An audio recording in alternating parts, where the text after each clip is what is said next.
ഇന്നിപ്പോ correct story പറയാൻ പറ്റിയ നിപ്പാ. ഇല്ല സ്റ്റോറി പറഞ്ഞ എന്നാ സ്റ്റോറി പറ. തട്ടിക്കോ ഒന്നും നോക്കാനില്ല. Edge of the seat romantic thriller movie പോലെ വളരെ എക്സൈറ്റിംഗ് ആയിട്ടുള്ളൊരു ജേണി.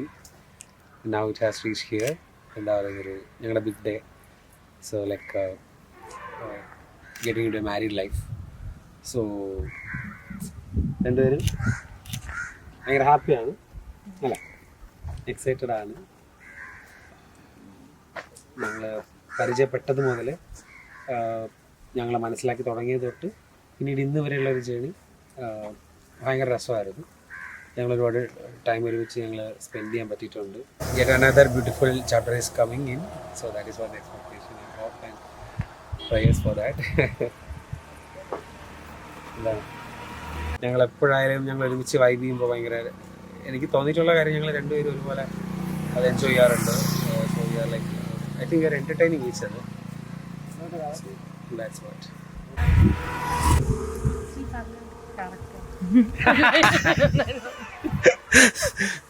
എന്തെങ്കിലും പുള്ളിനെ കുറിച്ചൊക്കെ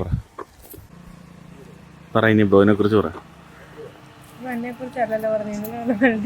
അതല്ല, ഇനി ബ്രോനെ കുറിച്ച് പറ. ഞാൻ ആദ്യം ചോദിച്ചല്ലേ, അത് പറ.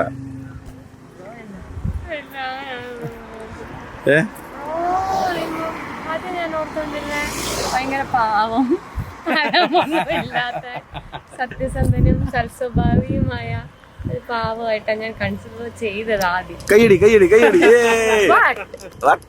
ബട്ട് അങ്ങനെയല്ല എന്ന് ഞാൻ അടുത്തറിഞ്ഞപ്പോ മനസ്സിലാക്കി. അലമ്പാണ്, ഭയങ്കര അലമ്പ്. അതാണ് ഡെയിലി പറയാൻ പറ്റുന്ന ഒരു വേർഡ്. ആദ്യം കാപ്പിച്ചേട്ടൻ കണ്ടോന്ന് വിശ്വസിക്കാൻ പാടായി തോന്നിയില്ലേ? പക്ഷെ അങ്ങനെ തോന്നും ആദ്യം. എനിക്കും അങ്ങനെയാ തോന്നിയേ. പക്ഷെ അല്ല, പിന്നെ മനസ്സിലാകും അങ്ങനെയല്ല.